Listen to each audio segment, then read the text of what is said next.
Buenas, la clase de hoy va a ser sobre terapia génica. Bueno, ¿de dónde nace la idea de la terapia génica? Como vimos en las clases anteriores, habíamos visto que había muchas enfermedades que tenían un origen genético. Entonces la terapia génica resulta de la observación de que estas enfermedades tienen orígenes genéticos específicos y que hay patologías que son causadas por defectos monogénicos, como vimos también en la clase anterior, y que podrían ser curadas mediante la inserción, es decir, el reemplazo del gen dañado o el gen mutado por una copia del gen normal. La terapia génica en humanos consiste en la inserción de un gen funcional en las células del paciente con el objetivo de revertir las consecuencias de la enfermedad que tiene.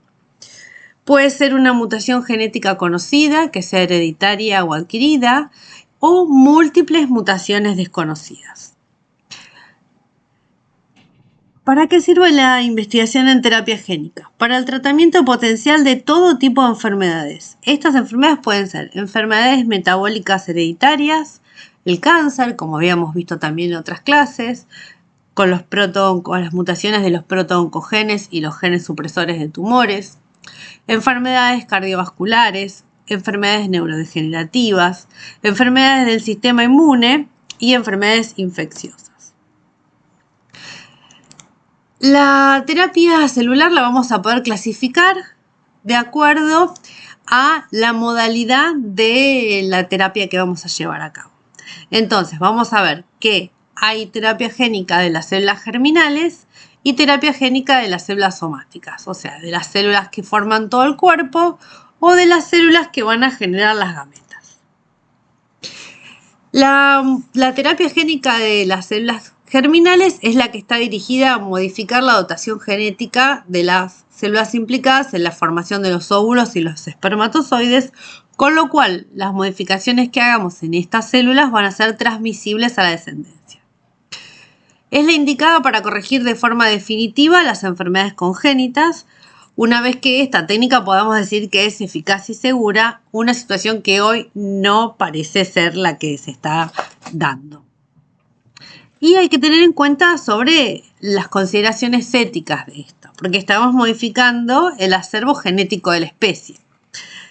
Con lo cual podría haber también un riesgo de potenciación genética con prácticas que lleven a la eugenesia, en el caso de que nosotros querramos darle a un individuo características que se consideren ventajosas, ya sea, no sé, podemos hacer al individuo todos rubios de ojos celeste, podemos darle alguna característica especial, podemos hacer que sea o más inteligente o que sea más diestro para los deportes, podríamos modificar algunas características y todo el riesgo ético que esto podría llevar. Con lo cual, la terapia génica de células germinales está, hasta este momento, no aprobada para ser llevada a cabo en humanos. Mientras que sí existe consenso de la comunidad científica sobre que se puede avanzar en las terapias génicas somáticas. Las terapias génicas somáticas están dirigidas a modificar la dotación genética de las células de un organismo, pero las células de los órganos. O sea, podemos modificar las células musculares para tratar a personas que tienen, por ejemplo, una distrofia muscular, o algún otro tipo. Podemos tratar a las células del pulmón para la gente que tiene fibrosis quística, etcétera, etcétera. En estos casos, las modificaciones genéticas que vamos a hacer no van a poder ser transmitidas a la descendencia. Y por el consenso general de los investigadores y la legislación actual, basados en todos los motivos éticos y de seguridad que vinimos viendo, solamente la terapia génica somática es la que puede estar incluida en protocolos de ensayos clínicos. Hasta el momento no hubo reservas éticas, salvo las que estén relacionadas a potenciación, o sea, mientras nosotros hagamos ensayos de terapia génica o tengamos, porque ya hay comerciales, terapias génicas que se pueden, que están aprobadas incluso por ANMAT para tratamiento, pero no vamos a tener terapias génicas que sean con con finalidad de potenciación. Después, ¿cómo podemos clasificar también a la terapia génica en función de la estrategia aplicada? O sea, en un caso vamos a ver que la terapia génica puede ser aplicada directamente en el individuo. En ese caso va a ser una aplicación in vivo. Y en los otros casos va a ser una aplicación ex vivo. ¿Qué vamos a hacer? Pues vamos a tomar células del paciente, a estas células las vamos a tratar con el vector y después estas células tratadas pueden ser seleccionadas o amplificadas, van a volver a estar, vamos a volver a aplicarlas en el paciente. Entonces, en un caso, en la in vivo, la terapia génica la aplicamos directo en el paciente, mientras que la ex vivo la vamos a aplicar en células del paciente que luego vamos a retrasplantar. La terapia génica en vivo, ¿qué es? Bueno, agrupa las técnicas en las que el material genético se introduce directamente en las células del organismo sin que haya una extracción ni manipulación in vitro. ¿Qué ventaja tiene? Bueno, es un método muy sencillo, pero tiene muchas desventajas, como por ejemplo que el grado de control sobre el proceso de transferencia es menor. Acá lo que se hace es directamente inyectar el vector de la terapia génica y el vector se distribuye por el sistema circulatorio del paciente, con lo cual se va a distribuir en todos los tejidos. La eficiencia global también va a ser menor porque no vamos a poder amplificar a las células transducidas. Solamente a las células que llegue la terapia génica son las que van a verse tratadas, pero no vamos a poder amplificar estas células en cultivo y después ponerlas en el paciente. Y como se imaginan, es difícil conseguir un alto grado de especificidad tisular. Porque, y bueno, si vamos a usar un vector viral, todas las células que tengan algún receptor para este vector viral van a ser pasibles de ser tratadas. Entonces acá teníamos un ejemplo de lo que veníamos hablando. Tenemos un vector viral en el cual podemos poner una construcción donde está el gen terapéutico y esta construcción se aplica directamente en el paciente y en este caso, por ejemplo, el órgano diana, el tejido que queremos modificar, era el hígado. Entonces esperamos que después de la aplicación algunos vectores virales se ubiquen en el hígado y puedan modificar las células de este órgano. Mientras que la terapia ex vivo van a ser todos los protocolos en los que las células son extraídas del paciente, son aisladas, crecen en el cultivo, les hacemos el proceso de transferencia in vitro, después vamos a seleccionar estas células, vamos a seleccionar las que efectivamente fueron transducidas, las que fueron tratadas con la terapia génica, esas células las vamos a expandir, vamos a hacer que se multipliquen y después las vamos a volver a poner adentro del paciente. ¿Qué ventajas vamos a tener? Bueno, en este caso vamos a poder elegir y determinar exactamente qué tipo de tejido quiero tratar. Esto va a permitir la elección del tipo celular a tratar. Vamos a tener un estrecho control en todo el proceso. No es que vamos a permitir que el vector infecte a todas las células que tengan un receptor, sino que vamos a tratar solo a las células que tenemos en el cultivo. Y la eficiencia de la transducción va a ser mucho mayor, porque nosotros vamos a hacer una transfección en un cultivo. Pero como todo lo que tiene ventajas tiene desventajas, tenemos la desventaja de que este proceso es muy complejo, vamos a tener que tener al paciente le vamos a tener que sacar una muestra, vamos a tener que hacer un protocolo con cultivo in vitro, lo cual implica todos los gastos relacionados, desde el laboratorio, mantener las células, etc. La otra desventaja es que si hay células las que yo no puedo aislar del paciente y después volver a poner en el paciente, esas células no las voy a poder tratar. No vamos a poder tratar células que no sean capaces de hacer un cultivo. Y vamos a tener siempre un riesgo inherente a la manipulación de células afuera del paciente. O sea, todos estos procesos, si bien están puestos a punto, siempre llevan un riesgo de contaminación asociado. Bueno, acá vemos un esquema de cómo sería la terapia.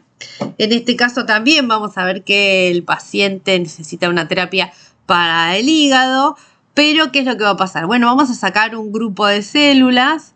Estas células las vamos a tratar con el vector viral que tiene el gen terapéutico. Y ahí estas células vamos a crecer en cultivo. Vamos a seleccionar las células tratadas. Acá se ven como estas que son grises oscuritas. Vamos a esperar que estas células tratadas se amplifiquen y las células tratadas con la terapia génica después van a volver a ser introducidas en el paciente.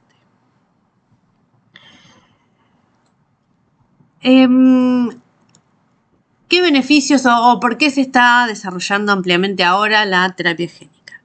Porque tenemos los resultados finales del genoma humano, lo cual nos pueden decir cuáles son las versiones correctas de los genes y cuáles son las versiones que incluyen mutaciones que pueden llevar a una enfermedad. Hasta ahora el cuello de botella estuvo centrado en la obtención de sistemas eficaces para hacer transferencia genética y existe una gran variedad de vectores virales que presentan ventajas e inconvenientes, pero ninguno de ellos alcanza el nivel requerido que permita que sea una alternativa real y competitiva frente a terapias tradicionales, con lo cual las terapias génicas solo están disponibles para enfermedades que no tienen actualmente una cura. ¿Cómo sería el vector ideal? El vector que nos sirva idealmente para tratar a todas las enfermedades que requieren una terapia génica. Bueno, el vector que pueda cumplir todas esas características que ahora vamos a ver es ideal, no existe en la vida real, pero si uno tuviera que buscar el vector ideal, se tendría que tener todas estas características. Vamos a ver después que algunos vectores cumplen con algunas de estas características, pero otras no. Entonces, el vector tiene que ser reproducible. Nosotros tenemos que tener un vector que podamos clonar el gen de interés y este gen después el vector se puede amplificar, el vector no sufra mutaciones y podemos hacerlo en escala como para comercializarlo para todos los pacientes que lo necesiten. Tiene que ser una terapia que además sea estable, la pueda fabricar, tener 2 años en el depósito de la farmacia o del laboratorio y después venderla. Tiene que tener además, se imaginan, como todos los medicamentos, una cadena de transporte lo más sencilla posible. Tiene que idealmente poder ser comercializado a temperatura ambiente. Caso contrario, lo podemos llevar a temperatura de heladera o, en el peor de los casos, congelado, pero tratemos nunca de llegar a lo que teníamos inicialmente con las vacunas de ARN, que era que transportar sustancias a menos 80 grados. Bueno, tiene que permitir la inserción de material genético sin restricción de tamaño. Tengo que poder poner construcciones grandes, construcciones pequeñas. El vector debería poder aceptar cualquier tamaño de construcción genética. El vector tiene que alcanzar concentraciones elevadas en la producción, o sea, 10 a la 8. 10 a la 8 son 10 millones de partículas por mililitro, una cantidad de virus por mililitro altísima. Tiene que permitir traducir células que estén en división como células quiescentes. Van a ver que muchos de los virus pueden infectar a células o que están en estado quiescente o que están en estado activo de replicación. Bueno, el vector ideal podría ser capaz de infectar todas las células en cualquier parte del ciclo celular que se encuentre. Tiene que permitir una integración específica del gen terapéutico, o sea que si este vector se va a integrar en el genoma, tiene que hacerlo en un lugar específico, no puede hacer una inserción al azar. Tiene que reconocer y actuar sobre células específicas. Si nosotros, por ejemplo, queremos hacer una terapia génica para una distrofia muscular, queremos que solo se transfecten las células del músculo y no queremos transfectar a los linfocitos, a las células del hígado, a las células del cerebro, solo un tipo celular. La expresión tiene que poder ser regulada. En teoría, hasta yo podría decidir cuándo quiero prender o apagar el nuevo gen que puse. Tiene que carecer de elementos que induzcan una respuesta inmune. Tiene que poder ser caracterizado completamente, o sea, nosotros tenemos que conocer la secuencia completa. Tiene que ser inocuo y tiene que tener la menor cantidad de efectos adversos posibles. Tiene que ser fácil de producir, como habíamos dicho, fácil de almacenar y además barato. Los vectores, o sea, el vector, dónde vamos a llevar a este gen, es una parte fundamental del sistema, pero solo una parte. Entonces el vector va a tener dos características. Bueno, va a ser el vector, que es el vehículo de transporte, y además el cargo o la carga que va a llevar, que la carga la vamos a poder dividir a su vez en otras dos versiones. Uno va a ser el efector, el gen que vamos a introducir, y el otro el soporte, los elementos que nos van a permitir la expresión del gen que queremos poner.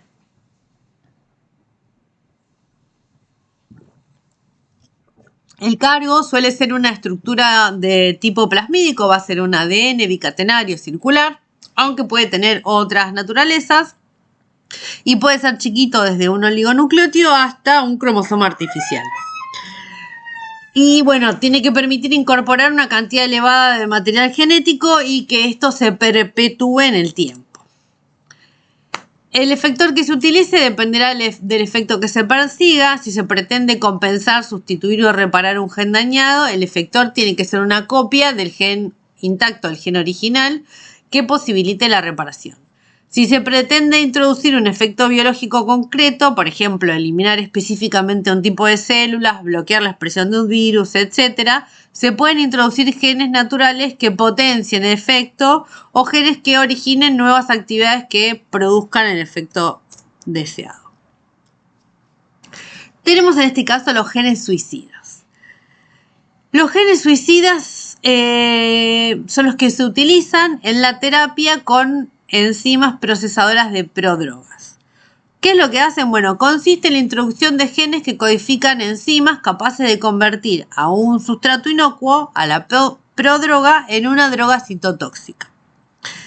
El sistema más utilizado es el gen de la timidina quinasa del virus del herpes simplex, que convierte a ganciclovir en un derivado tóxico que además es capaz de afectar a las células adyacentes no traducidas. ¿Qué es lo que va a pasar en este caso? Bueno, nosotros vamos a usar una terapia génica en donde el gen que nosotros vamos a poner va a codificar para una enzima y esta enzima va a ser capaz de tomar a una prodroga, metabolizarla y y transformarla en una droga citotóxica. Entonces, las células que sean efectivamente transfectadas, o sea, las células que reciban la terapia génica van a tener un gen que cuando yo le aplico la prodroga, lo que hacen es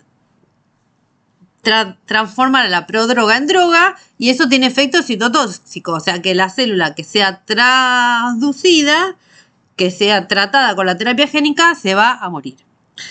¿Para qué se imaginan que va a servir esto? Bueno, para el ejemplo más claro que se usa es para tratar tumores.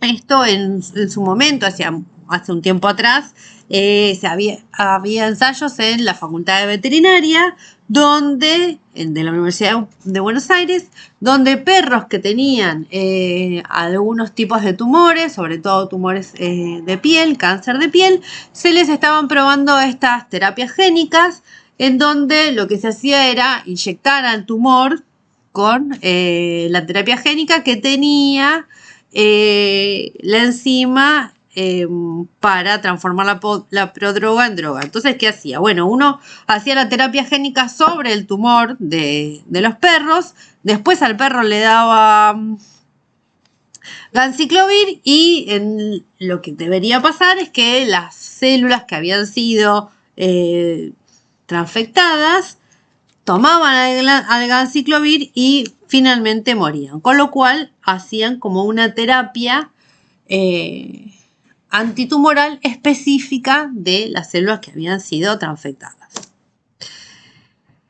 Bueno, volvamos al tema. Bueno, teníamos al cargo que tenía el gen de interés y además tenía el soporte. ¿Qué es el soporte? Bueno, el soporte es la base para el control de la expresión del transgen que va a tener distintos tipos de elementos reguladores. El primero y más fundamental, ¿cuál va a ser? Y va a tener que tener un promotor. El promotor lo va a tener que tener en la zona inmediatamente anterior al gen que nosotros pusimos para que este promotor sea capaz de reclutar a la maquinaria de la transcripción y hacer que el gen que nosotros pusimos se transcriba. La naturaleza del promotor también puede condicionar la regulación génica. Podemos usar promotores que estén todo el tiempo prendidos, o sea, que estén constitutivamente activos, o promotores selectivos específicos que sean de un tipo celular. ¿Se acuerdan como cuando vimos los animales transgénicos? Bueno, un promotor específico de glándula mamaria solo va a estar prendido en los tejidos que correspondan a la glándula mamaria. Entonces, bueno, podríamos armar una construcción en donde seleccionemos un promotor que sea específico para el tejido que nosotros queremos tratar. También podemos usar promotores inducibles. En este caso, lo que tendríamos que hacer es, bueno, tenemos una terapia génica y la terapia génica queremos que empiece a funcionar en un momento determinado de la vida del paciente. Entonces, en ese caso, bueno, le daremos alguna droga y esta droga va a actuar como un regulador y en ese caso este regulador va a hacer que se prenda la terapia génica y empiece a tener efecto. El regulador puede ser la adición exógena, como lo que les venía contando antes, o puede estar determinado por características fisiológicas. Por ejemplo, un promotor sensible a hipoxia, que cuando baje la concentración de oxígeno en un tejido, el promotor se encienda y empiece a llevarse a cabo la síntesis, la transcripción de los genes que tenía esta terapia génica. Van a existir también otros elementos de soporte de diversa importancia dependiendo de la funcionalidad que nosotros queremos. Entre ellos vamos a tener a los potenciadores y a los represores, que van a ser secuencias que estén aisladas, por ejemplo los insulators, que puedan impedir la influencia de secuencias reguladoras próximas.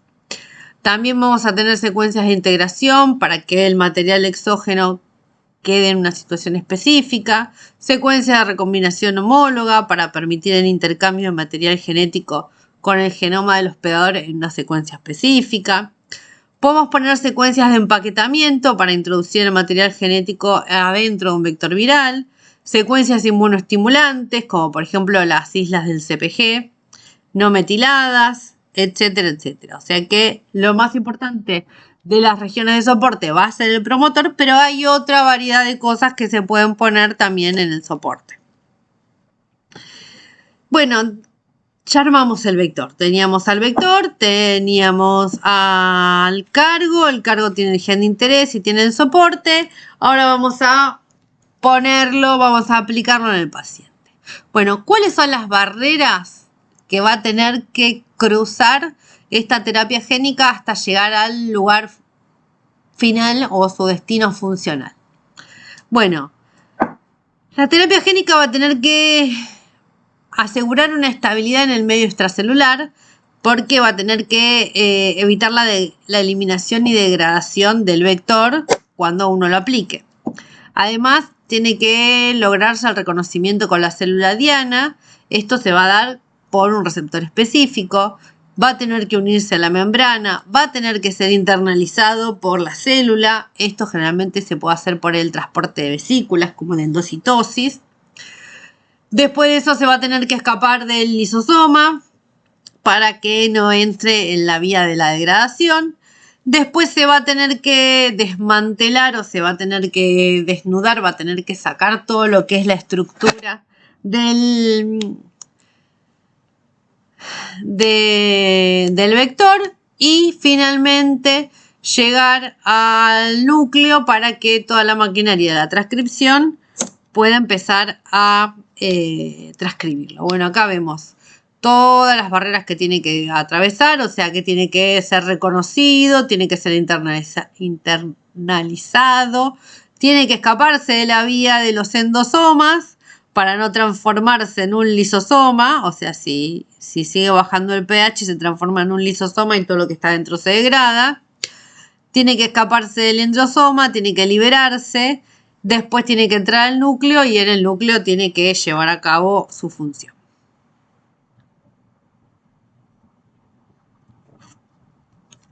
Los vectores los vamos a poder clasificar en dos. Vamos a decir que tenemos los vectores virales y los vectores no virales. Los vectores virales, ¿qué van a ser? Bueno, van a ser virus que están modificados. Van a ser virus que tienen una purga en donde se elimina material que puede causar la patogenia viral y material que está relacionado explícitamente con la producción de este virus y las enfermedades que acarrea, y vamos a sacar todo eso, lo vamos a readaptar, le vamos a poner a nuestro gen de interés y ahí vamos a tener el vector viral. Del lado de los no virales, ¿qué vamos a tener? Y vamos a tener el DNA, que no lo vamos a aplicar de manera directa, sino que lo vamos a tener que recubrir. Vamos a ver que lo vamos a recubrir, acá dice, con bloques estructurales. Estos van a ser poder lípidos, proteínas, etcétera. Y vamos a armar este ensamblaje, y este ensamblaje es la que vamos a usar para aplicar en el paciente. Entonces vamos a tener de un lado los vectores virales y del otro vectores no virales. Los virales son, como dijimos, obtenidos a partir de un virus en el cual eliminamos las características patológicas y los adaptamos para una nueva función, que es transportar material genético heterólogo. ¿Cuál es la ventaja? Bueno, aprovechamos que los virus son vectores naturales. Los virus lo que se encargan es de llevar un material genético que esperan que se replique en una célula y generar nuevos virus. Para esto la evolución a través de miles, millones de años estuvo poniendo a punto todo el sistema. Entonces nosotros, ¿qué usamos? Bueno, usamos todo el sistema que ya estaba puesto a punto. Ya sabemos que los virus tienen receptores específicos, que pueden entrar a la célula más fácilmente, que pueden escapar a la vía del lisosoma, etcétera, etcétera.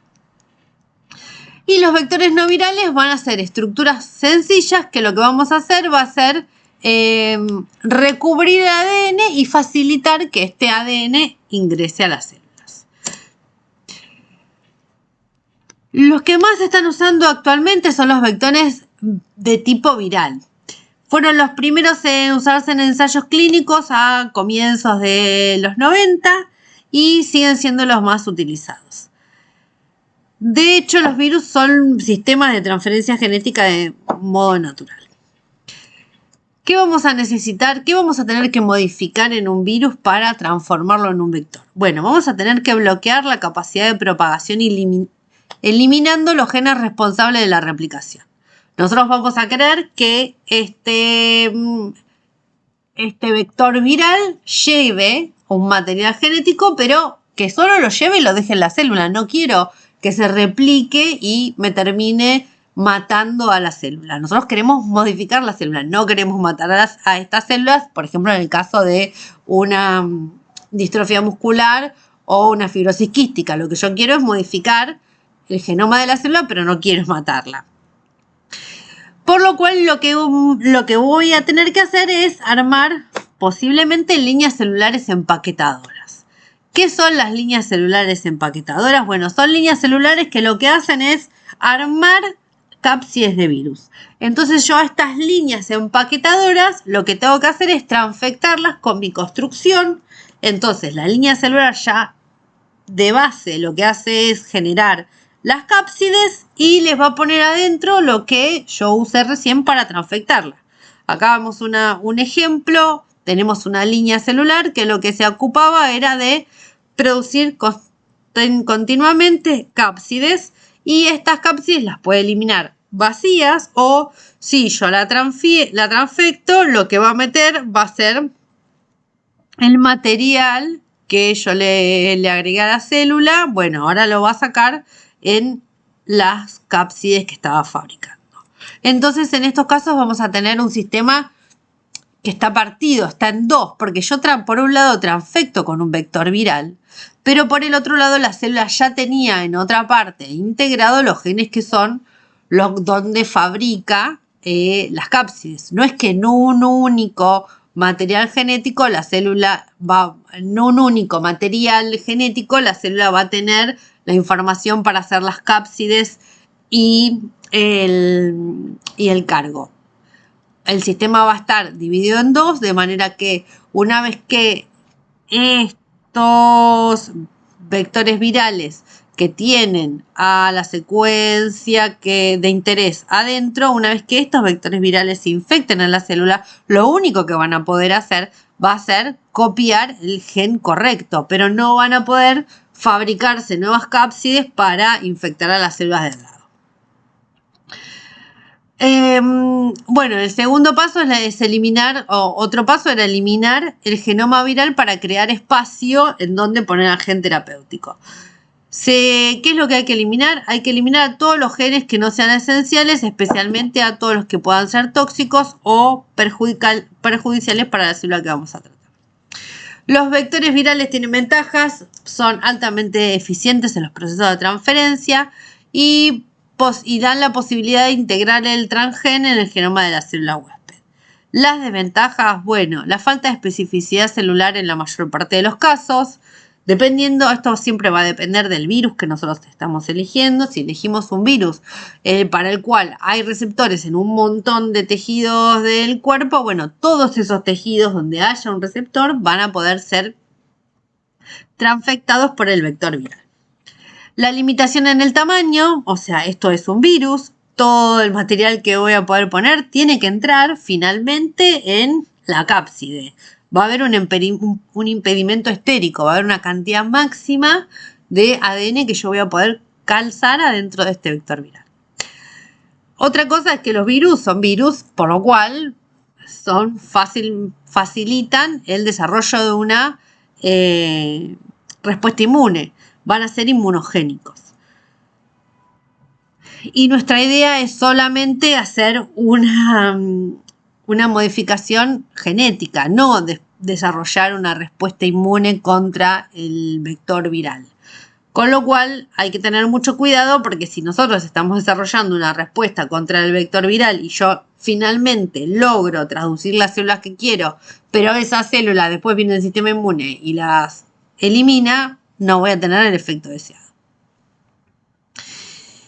Y va a haber siempre un riesgo biológico que, bueno, nosotros estábamos dividiendo al vector viral en dos, le habíamos sacado la cápside, le habíamos sacado los genes que podían permitir su replicación, pero siempre va a haber un riesgo de que haya alguna revertante, algún virus que pueda volver al estado natural y desarrolle una enfermedad en el paciente, además de la terapia génica.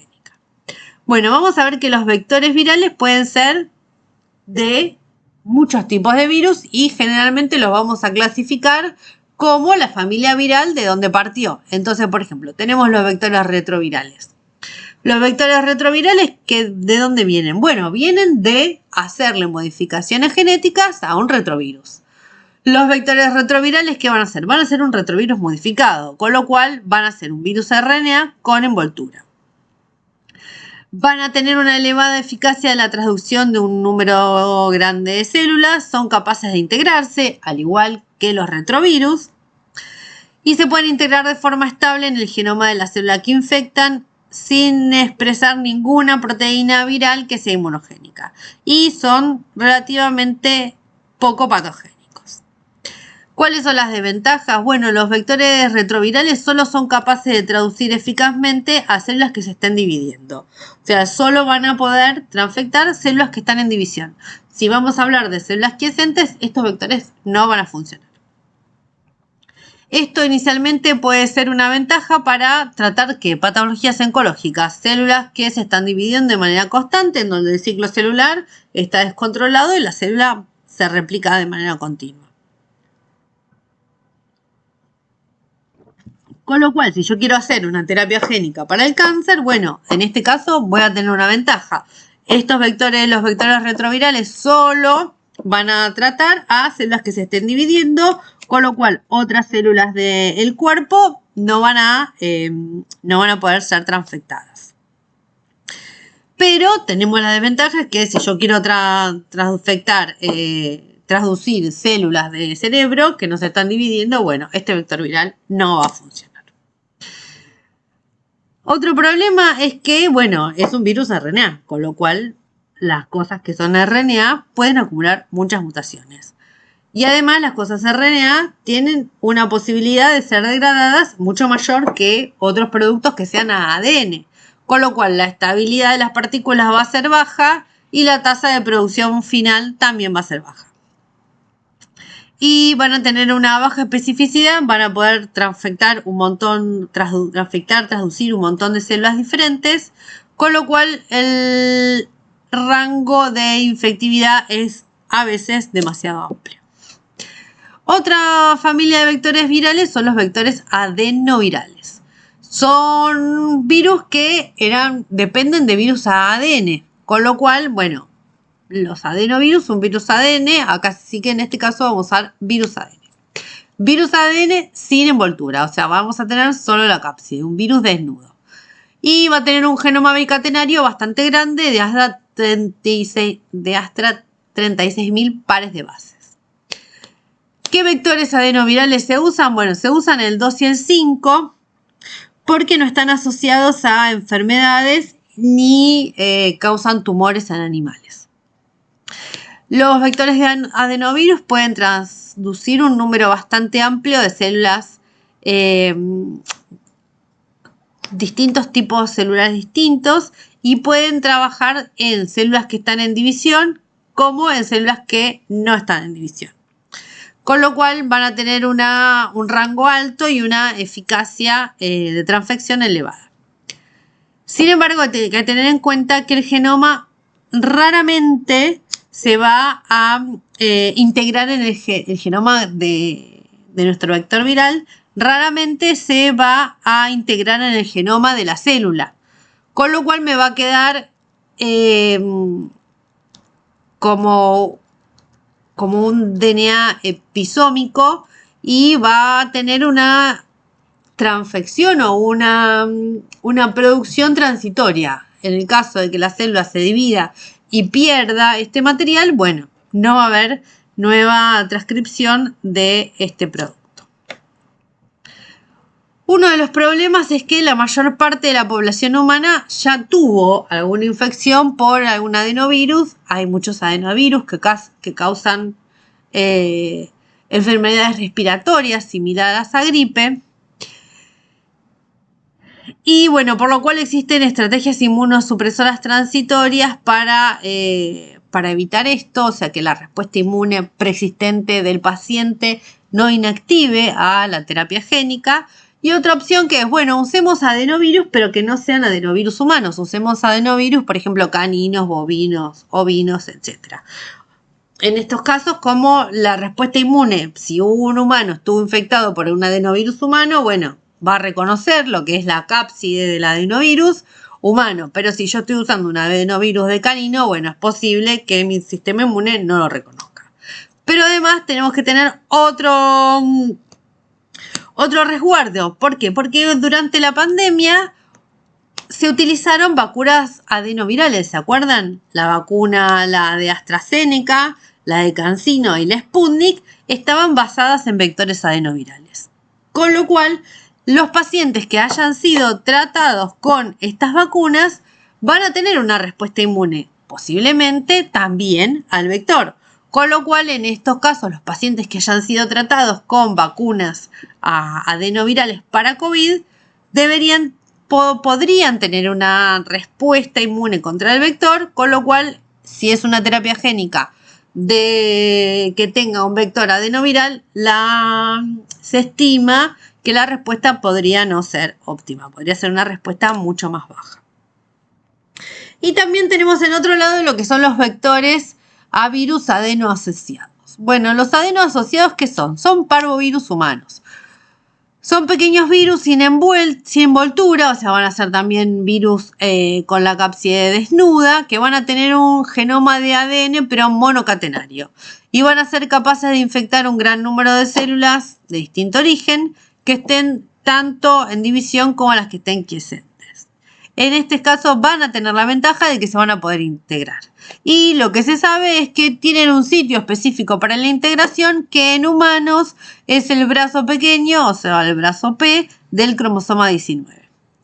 Con lo cual vamos a tener Que la ventaja de que si ya sé dónde se va a integrar, bueno, voy a tener controlada la posibilidad de que haya una mutagénesis insercional porque se inserte en un lugar donde no tenía que ir y, no sé, cambie el marco de lectura, rompa un promotor, etc. Y lo que se vio es que no genera una respuesta inmune cuando son aplicados en vivo. Bueno, acá te vimos 3, pero que tenemos también la opción de, bueno, si uno solo no cumple todos mis deseos, ¿qué puedo hacer? Los puedo mezclar. Entonces tenemos los vectores virales quiméricos. ¿Qué son? Son una combinación de los vectores virales que vimos antes. Entonces voy a tratar de tener lo bueno de uno y eliminar lo malo. Entonces voy a tratar de compensar las ventajas y las desventajas de los distintos vectores. Bueno, hasta ahora existen algunas versiones, como por ejemplo hacer una quimera entre un adeno y un retro. Esta es una tablita a modo de resumen de lo que vimos hasta ahora, que tenemos los vectores retrovirales, los adeno y los adeno asociados. ¿Qué soporte genético van a tener? Bueno, los retro van a tener un RNA, los adeno un DNA, los adeno asociados un ADN monocatenario. La capacidad transportadora vemos que la más grande es la de los adenovirus.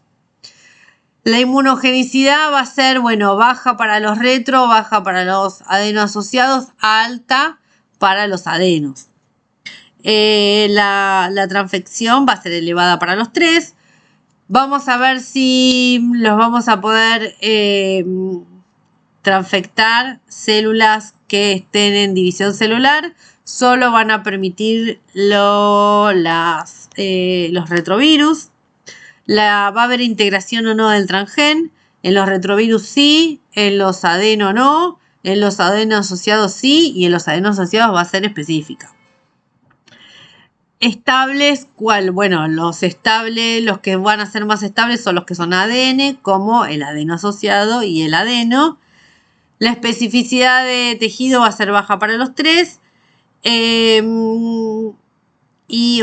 Otros varios tenemos que los retrovirus van a tener un riesgo biológico por mutagénesis insercional, o sea que se inserte en algún lugar donde rompa la actividad de algún gen.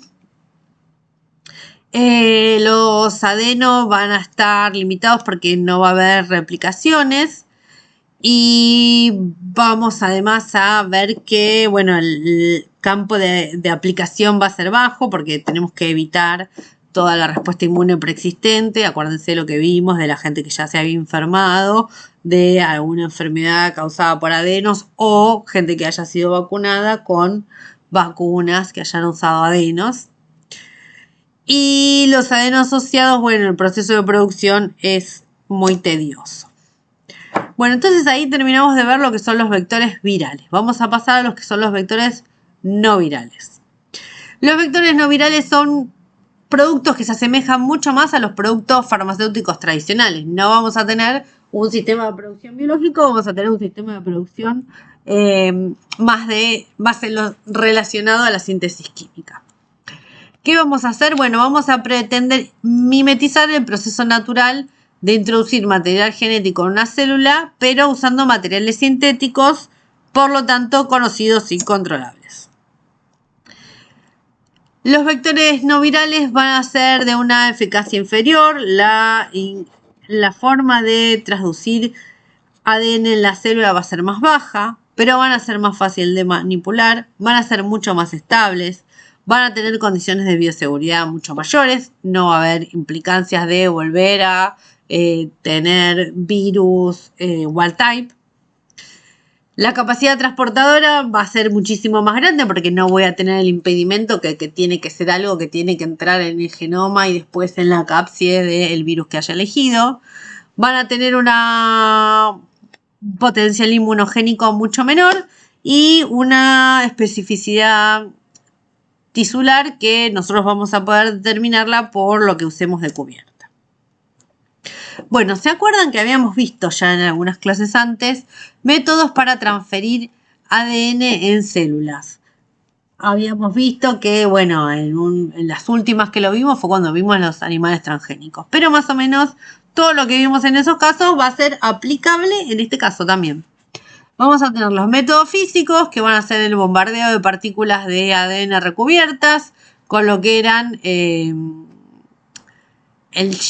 Shingan. ¿Se acuerdan que teníamos todos esos sistemas donde teníamos las bolitas de oro sobre las que recubríamos, las que precipitábamos el ADN y después por un sistema de disparos hacíamos ingresar al material a las células?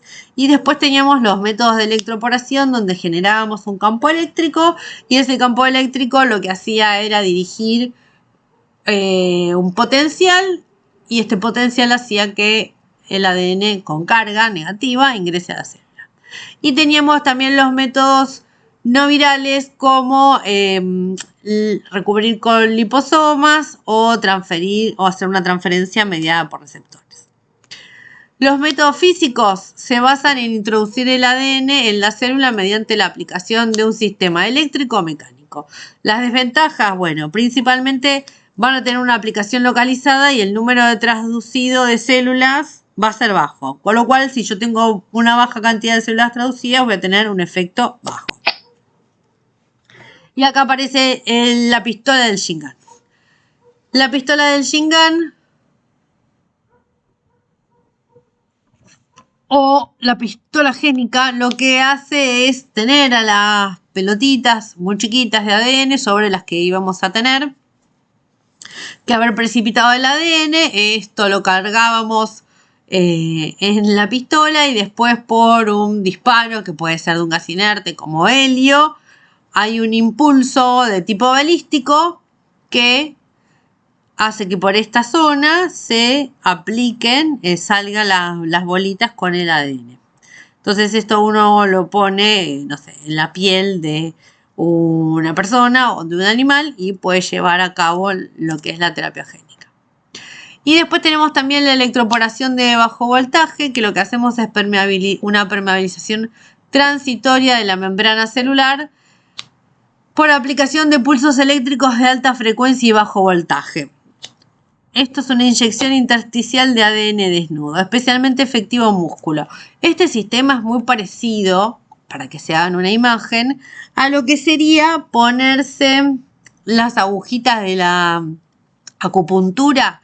Bueno, va a haber una inyección inicial en donde se aplica el material genético con un líquido y después se ponen estas agujitas a modo de acupuntura, pero estas agujitas están unidas a un sistema en el cual se va a generar una descarga de voltaje, de bajo voltaje, con lo cual esa descarga va a generar un campo eléctrico y este campo eléctrico va a hacer que el material genético ingrese a las células. Bueno, efectos de la electroporación en la membrana. Cuando hay campos eléctricos se van a formar poros, como se ve acá, y estos poros van a permitir que material de la célula entre y otro material de la célula salga, y ahí esperamos que ingrese el material genético que nosotros queríamos. Con lo cual también se pueden imaginar que material genético más pequeño va a tener una probabilidad de ingresar más alta que material genético de un tamaño mayor, porque el ingreso va a estar dado por los poros que se abran durante el momento en el que está aplicado el campo eléctrico. Bueno, si no vamos a usar el Shingan ni vamos a hacer la electroporación, ¿qué podemos usar? Bueno, podemos usar liposomas catiónicos. Los liposomas catiónicos o lipoplexis lo que hacen es imitar una formulación farmacéutica de liposomas. En este caso lo que vamos a usar van a ser los liposomas que van a tener una carga positiva, con lo cual el ADN que tiene una carga negativa va a formar un complejo en donde el ADN me quede por dentro y el liposoma me quede recubriendo a todo lo que va a ser el ADN. El ADN va a interaccionar con los grupos catiónicos de la superficie lamelar que estamos formando. Y el éxito de este tipo de estrategias ha sido claro desde el principio y actualmente se encuentra en protocolos de ensayo clínico de vectores no virales. Después tenemos a los policationes, que son los poliplexis. Ahí tenemos los lipoplexis y acá tenemos los poliplexis. También vamos a usar cationes que tienen carga positiva para unirse con el ADN que tiene carga negativa. En este caso, bueno, vamos a favorecer la condensación y la interacción de los complejos resultantes con las membranas celulares, que también van a tener una carga negativa. Para ello vamos a necesitar que el complejo polication DNA sea electropositivo, lo que se consigue con que voy a tener que poner más policationes que ADN para que las cargas no se me compensen y me quede todo con carga neutra y no se favorezca el ingreso a la célula. Y después tenemos lo mismo, pero con péptidos. Entonces vamos a tener a los peptiplexis. Van a ser más o menos lo mismo. Vamos a tener una estructura de conjugados moleculares, pero vamos a poder armar estos péptidos con ingeniería genética. El sistema va a tener una sola cadena peptídica, con diferentes dominios estructurales que confieran propiedades específicas necesarias para hacer una introducción eficiente del ADN en las células target. Estas proteínas quiméricas pueden tener un dominio de reconocimiento y uno de unión celular. Podemos hacer, por ejemplo, un ligando,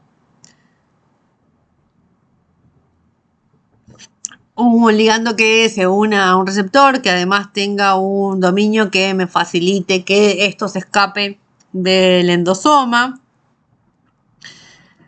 Las ventajas de estos sistemas es la versatilidad y que van a permitir adaptar a requerimientos específicos mediante la sustitución de dominios. Vamos a hacer una proteína donde, dependiendo de los dominios que le ponga, bueno, va a ser la capacidad de traducir un tejido, de esquivar o no al lisosoma, etcétera, etcétera.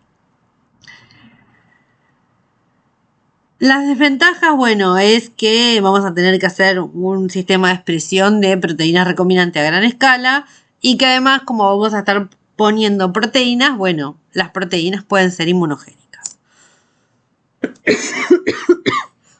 Acá tenemos una tablita a modo de resumen de lo que veníamos viendo hasta ahora.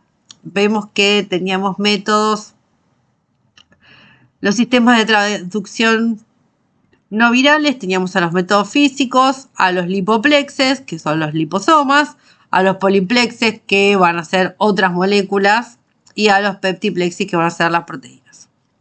Vamos a ver la capacidad de ser inmunogénicos. Los métodos físicos no van a ser inmunogénicos, los lípidos tampoco, los poliplexis en algunos casos, lo mismo que los peptiplexis. La eficacia de transfección va a ser elevada, pero localizada para los físicos, y va a ser media para los lipo, los poli y los peptiplexis. Va a depender del estado, si van a depender o no de si la célula se está dividiendo o no. Bueno, en estos casos va a ser esto relativo. Si va a favorecer o no la integración del transgen, no. Estos sistemas no garantizan, inducen una integración del transgen, pero van a tener una estabilidad elevada para todos los casos. La especificidad del tejido, bueno, va a ser alta en el método físico, porque ya sea el Shingan o el de las agujitas con la electroporación, va a ser una aplicación local. Entonces, la especificidad va a ser solo en el lugar donde estoy aplicando esto. Mientras que si yo voy a aplicarlo de manera, no sé, en una intravenosa, tanto los lipoplexes como los otros van a depender del sitio. Si yo al peptiplexi le puse un dominio que sea de unión a un receptor específico, bueno, ahí le voy a dar, por ejemplo, un grupo de células, un tejido que sea el target, con lo cual, bueno, en este caso el peptiplexis va a tener una especificidad elevada. Bueno, que teníamos otras características. Bueno, la aplicación de los físicos es bastante limitada. Los lipoplexis tienen una amplia experiencia farmacológica, se usan mucho en la industria farmacéutica. Los poliplexis tienen la ventaja de que son muy económicos. Y los peptiplexis son muy versátiles y además, como estamos usando proteínas, son biodegradables. Bueno, ¿para qué enfermedades vamos a usar la terapia génica o para qué enfermedades se usa actualmente la terapia génica? Bueno, ¿se acuerdan las caras que vimos antes que existían un montón de enfermedades monogénicas? Las enfermedades monogénicas son las que están causadas por una mutación o el defecto del producto de un único gen. Hasta ahora conocemos, después de todo lo que se conoce del genoma humano, aproximadamente 4.000 enfermedades monogénicas. Entonces, todas estas 4.000 enfermedades podrían ser las que van a ser posibles de ser tratadas por la terapia génica. Además, vamos a tener enfermedades hereditarias que comprenden trastornos de muy diversa índola, en los que un gen defectuoso determina que no se sintetiza una proteína específica o que se hace una proteína normal. En términos generales, se trata de enfermedades en que la farmacoterapia actual es poco eficaz, por lo cual es necesario desarrollar terapia génica. ¿Cómo vamos a seleccionar una enfermedad humana como candidata para el tratamiento de terapia génica? Bueno, la enfermedad tiene que amenazar gravemente la vida del paciente. Los órganos, tejidos y tipos celulares afectados por la enfermedad tienen que estar bien caracterizados. La versión normal del gen defectuoso tenemos que conocerla y tenemos que tenerla ya clonada. El gen normal tiene que poder ser introducido en una fracción significativa del tejido afectado, o bien la introducción del gen en un tejido accesible como la médula ósea. Todo esto tiene que asegurar que que se pueda mejorar el curso de la enfermedad en el tejido afectado. El gen debe poder expresarse adecuadamente generando una cantidad suficiente de las proteínas normales. ¿Cuáles son las enfermedades para las cuales se plantea la terapia génica? Bueno, algunas clásicas son la fibrosis quística, en donde nosotros tendremos que tratar a las células de pulmón, a la distrofia muscular de Duchenne, donde nosotros tendríamos que tratar a las células musculares, tendríamos que incluir un gen de distrofina. Después tenemos las hemofilias, la A y la B. La A, donde tenemos que poner un gen normal del factor 8 de la coagulación. En donde, bueno, en las células del hígado o en los fibroblastos, la hemofilia de tipo B, donde nosotros lo que tenemos que poner es un gen normal para el factor 9 de la coagulación. Tenemos, bueno, acá la inmunodeficiencia combinada severa para los niños de la burbuja y las hemoglobinopatías, donde tendremos que poner productos correctos del gen de la beta-globina. Después tenemos la terapia génica del cáncer. Bueno, ¿qué habíamos visto? Bueno, que las alteraciones genéticas llevaban, en la clase de genética molecular del cáncer, vimos que las alteraciones genéticas desempeñaban un papel esencial en la patología del cáncer.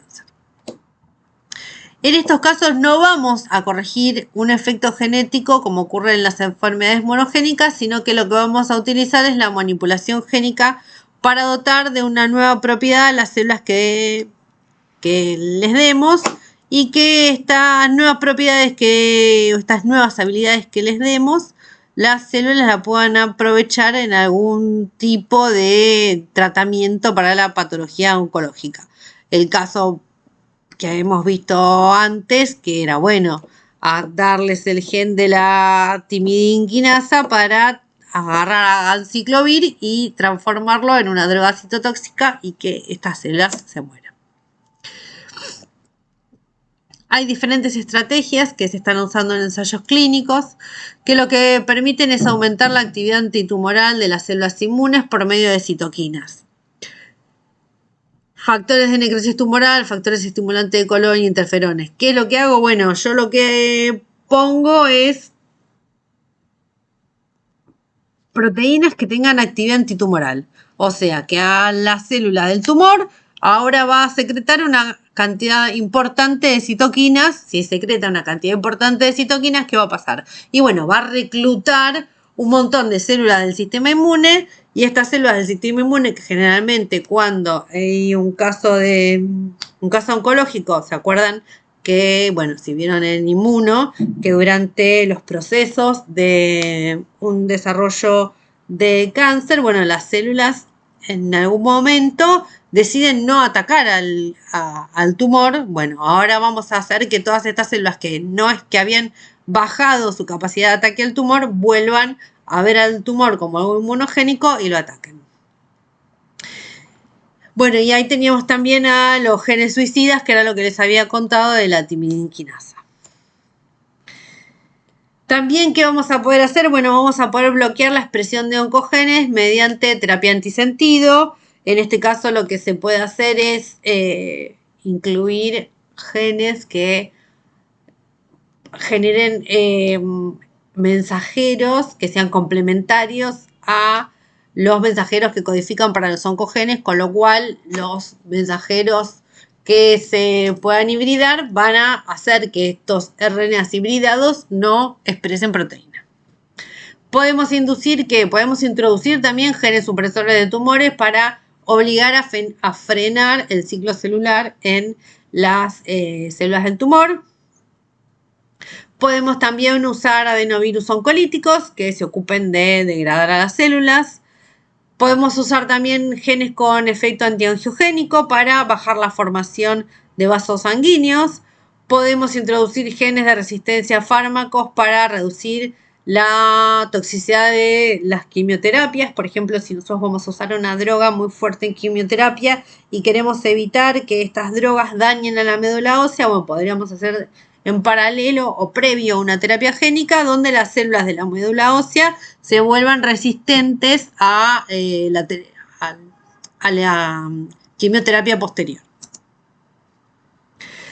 Bueno, en el 2015, y creo que después hubo algunos avances posteriores, se desarrollaron las guías de reglamentación de terapia génica, donde se dice que, bueno, qué van a ser los requerimientos de calidad y todos los aspectos clínicos y muchos éticos que van a permitir llevar a cabo un ensayo clínico y el posterior registro en una agencia regulatoria para poder comercializar esta nueva terapia. En Argentina, uno de los pioneros fue ¿quién? Fue el laboratorio Biocidus, que había desarrollado, hasta ahora no se encuentra tampoco en una etapa comercial, pero hizo ensayos clínicos de fase 1 en los cuales tenían una terapia de revascularización. En estos casos lo que había era una administración intramiocárdica de un ADN plasmídico que tenía codificado al gen humano de factores angiogénicos. ¿Para qué? Para que los pacientes que hayan tenido un paro cardíaco o una enfermedad coronaria isquémica donde el tejido haya muerto, lo que se administraba era esta terapia génica para asegurar que en este tejido podía haber una revascularización.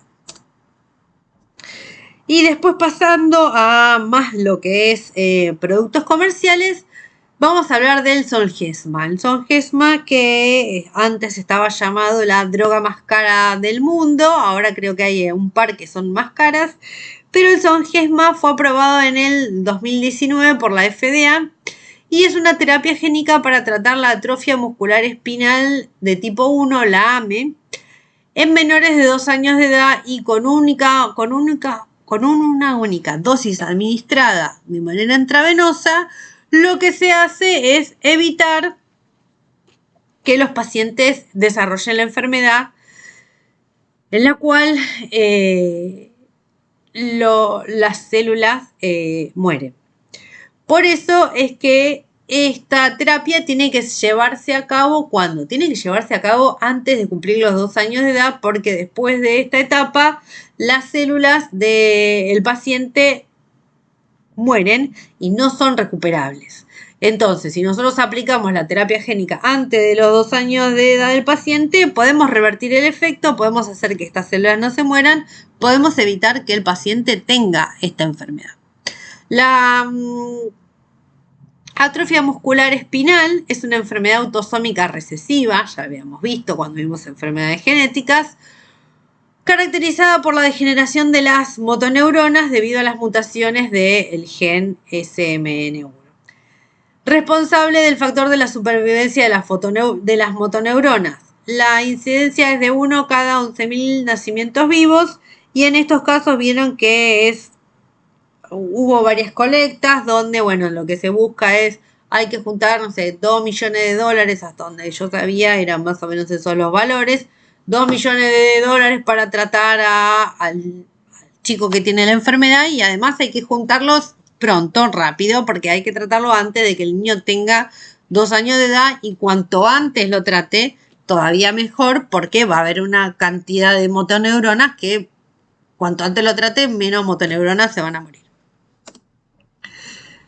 El Zolgensma tiene al onasemogenón, que es un material genético humano, por lo tanto es una terapia génica basada en vectores virales adenoasociados. Los adenoasociados, ¿se acuerdan que eran los de ADN monocatenario? Este medicamento actúa proporcionando una copia plenamente funcional del gen, ayudando al organismo a producir una cantidad suficiente de la proteína. El gen se administra a las células en las que es necesario, utilizando un virus modificado que no provoca enfermedad en seres humanos. El precio de la dosis de la empresa Novartis es de 2.1 millones de dólares.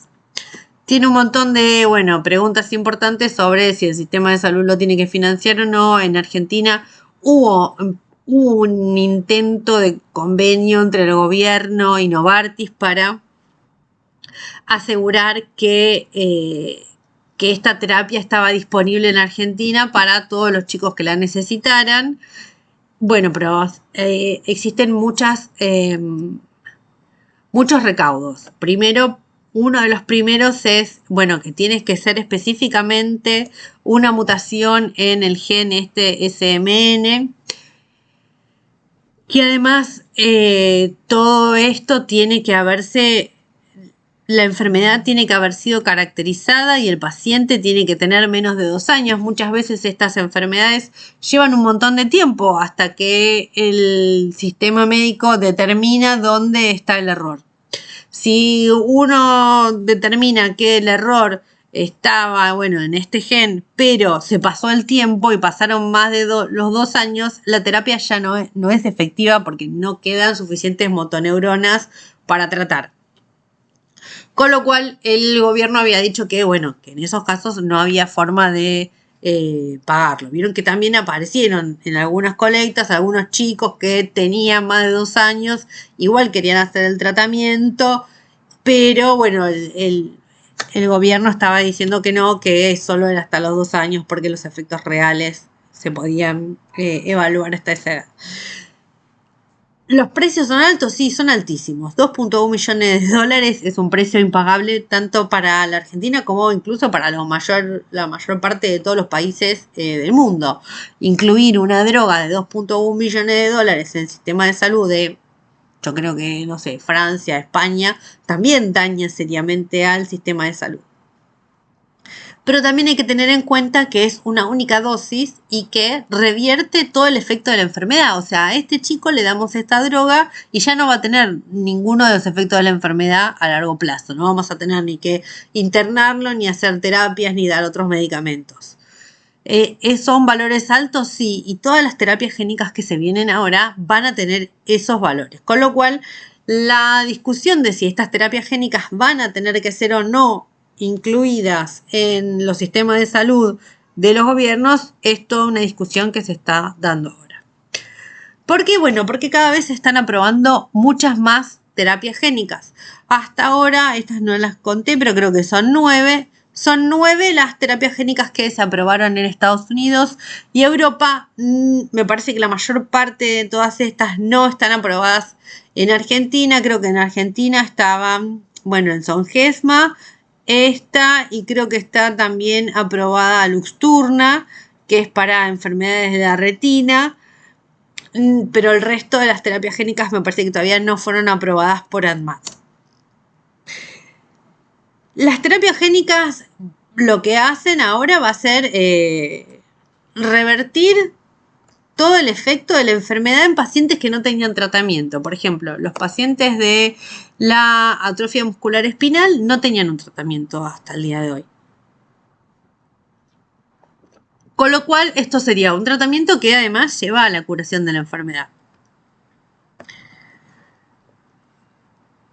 Para muchas de estas enfermedades, bueno, que no tenían ningún tipo de tratamiento, ahora van a estar empezando a aparecer las terapias génicas. Bueno, el mercado total en millones de dólares para el año 2019 estaba puesto en 3,6 billones de dólares en el mercado mundial, y si lo ponemos solo en Estados Unidos, que es donde mucho más se estaban aplicando y aprobando estas terapias, es 2,16 billones de dólares. Pero con la aprobación de nuevas terapias y la cantidad de ensayos clínicos que se están llevando a cabo, se espera que para el 2027, o sea, dentro de 3 años, el mercado global de la terapia génica llega a los 35,7 billones de dólares, con lo cual ven cómo está aumentando de manera significativa este negocio para las industrias farmacéuticas. Y lo último que nos queda ver es el caso de la terapia génica en las mellizas chinas, que creo que se llamaban Lulu y Nana, como nombres de fantasía, no los nombres reales, y son las mellizas en las que uno de los investigadores había hecho el primer caso de terapia génica que se hizo en humanos de una manera totalmente ilegal, podríamos decirlo. Esta persona es un médico que lo que hizo fue, mediante terapia génica, modificar los receptores para HIV. Como muchas de estas cosas, para poder hacerlas hay que encontrar una buena causa, una causa justa sobre la que poder actuar para justificar lo que vamos a hacer. Esta persona, que trabajaba en Shenzhen, en China, Shenzhen es justo en la China continental, enfrente de Hong Kong, lo que tenía era, trabajaba en la Universidad de Shenzhen y ofrecían tratamientos a parejas que sean HIV discordantes. Entonces, en estas parejas, eran parejas donde el padre de las futuras criaturas era HIV positivo y la madre era HIV negativo. Para estos casos, ¿existe tratamiento? Sí, existe tratamiento donde lo que se hace es un lavado del material obtenido en el espermograma. Se elimina el virus, con ese material donde se eliminó el virus, se fecundan los óvulos, y esos óvulos, después llegan a una etapa de blastocisto, se transfieren a la mujer de la pareja.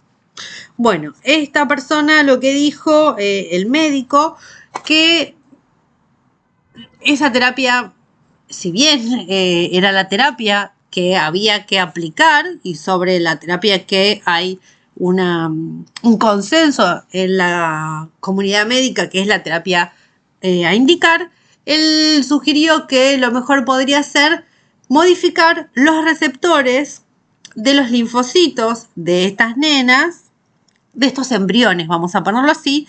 Entonces, si uno modificaba los linfocitos, los receptores de los linfocitos, no iba a poder los niños nacidos de esta modificación genética no iban a poder enfermarse. Esto de donde sale, bueno, lo que se vio es que sí, que hay gente que no se enferma de HIV, que tiene receptores que son totalmente, que no interaccionan con los retrovirus. Entonces hay personas que por más que estén, que sean expuestas a los virus de HIV, no se infectan, no tienen la enfermedad. Bueno, esos receptores ya fueron caracterizados y se conoce cuáles son las mutaciones puntuales en los receptores que impiden que estas personas se enfermen de HIV. Con lo cual, este médico lo que quería hacer era modificar los receptores de los linfocitos de estos embriones y desarrollar personas que no se infecten de HIV. Bueno, no solo lo hizo, sino que además fue un congreso y lo contó. En este link que yo les estoy poniendo acá, bueno, hay varias de los puntos estos y además está el link para que puedan ver a partir del minuto 75 cuando este investigador está contando realmente lo que hizo. Con lo cual en ese momento le puso a las niñas, porque cuando fue a contarlo en el congreso, a las niñas ya habían nacido, se llamaban Lulu y Nana, como nombres para proteger la identidad.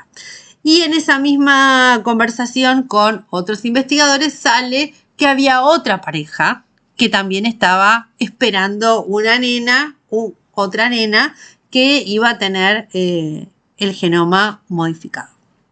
¿Se acuerdan que habíamos dicho al principio de la clase que había un consenso de la comunidad científica que decía que no podíamos tener modificaciones en las líneas germinales, con lo cual este médico había violado todas las normas que estaban hasta ese momento, había ofrecido una terapia que no era la correcta, el consentimiento, le hacen un montón de preguntas sobre el consentimiento informado, hay montones de dudas sobre cómo era el consentimiento informado, que incluso él mismo participaba en la firma del consentimiento, que también le preguntan quién estaba financiando esto, porque todos estos ensayos se imaginan que no son exactamente económicos. Él dice que los estaba financiando de su bolsillo, tampoco se sabe, porque bueno, ahí la universidad conocía el proyecto, la universidad estaba financiando un proyecto que no estaba de acuerdo a las normas éticas actuales. Bueno, todo un montón de discusiones. Después que termina esto y unos meses después a este investigador el gobierno chino lo pone preso, estuvo preso durante varios años, actualmente salió, creo que está viviendo en Estados Unidos y tiene un laboratorio donde hace otras cosas. ¿Las niñas siguen vivas? Sí, las 3 niñas siguen vivas. La identidad de las chicas no se conoce. Lo que sí se sabe es que el gobierno les está haciendo un seguimiento muy meticuloso, porque, bueno, los procedimientos actuales de modificación genética en embriones humanos no están puestos a punto, con lo cual no se sabe si cuando hizo la modificación genética solamente tocó el punto que quería tocar o tocó y hubo modificaciones en otras partes del genoma. También está la otra discusión, es que, bueno, estas chicas tienen un material genético modificado. Si estas chicas se reproducen con otras personas, ¿podrían modificar el acervo genético de la población? Sí, no. Ellas no decidieron nada de todo esto, con lo cual coartarles libertades sobre elecciones que no fueron llevadas a cabo por ellas mismas también es un sistema injusto. Muchas de estas discusiones igual las damos nosotros desde un país, desde acá, y que en China las libertades individuales se consideran de otro estilo. Pero bueno, existen todos estos dilemas éticos, pero sí al día de la fecha se conoce que por lo menos hubo 3 nacimientos de personas que recibieron una terapia génica totalmente innecesaria en una etapa embrionaria y que, bueno, no se sabe si hay algunos otros niños, otra gente, otros investigadores inescrupulosos que hayan hecho algo parecido. Pero, bueno, lo que demuestra es que el procedimiento es factible de ser llevado a cabo y que en algún momento vamos a tener que empezar a discutir si esto se puede o no se puede hacer, Si se puede para tratar enfermedades, si se puede, en este caso no estaban tratando una enfermedad. Y en este caso hasta podría incluso ser una potenciación. O se podría aplicar como métodos de potenciación para que haya individuos que tengan habilidades superiores a las que les hubieran tocado solo por nacer de una familia determinada. Bueno, y hasta acá esto es todo. Nos vemos después de todas las clases de trabajo práctico que vienen ahora.